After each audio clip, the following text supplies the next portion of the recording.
right, so now I'm ready to clean it off. As I said before, this is, these are the paint swatches and the brands that I'm looking at. I didn't tell you the names of the other ones, the brands. So again, this is PPG, all the way on the far left, and then we've got Glidden. These are all at Home Depot. Glidden, I think, is like the mid-range price. And then there is Behr Marquee, and that is like the highest range. These two colors are Kitten White. That one is called Whitecliff Beige, only because they didn't have Kitten White in PPG. We've got pencil, 2 different colors of crayon, pen, dry erase marker, Sharpie, and then a colored pencil. I'll tell you real fast the experience I had with just painting them. First of all, these are like swatch stickers that you can get at Home Depot, where you just paint the swatch and then stick it right to the wall. Marquee went on the smoothest and gave the best coverage. And it was really easy to work with. And this is probably, I don't know if it's good or bad, but it was actually the easiest to write on. Everything went on super smooth on this.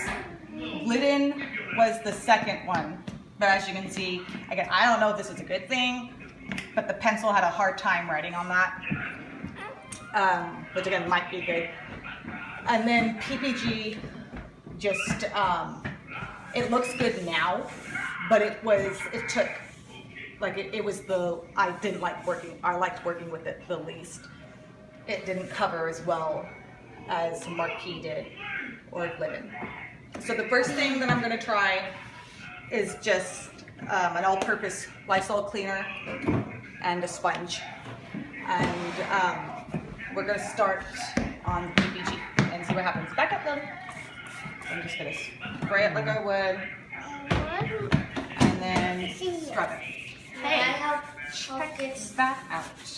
Okay. May I help get stuff off? No. So, sponge is like super nasty. Oh my gosh. So it got immediately. Here, Tad, could you get me paper towel?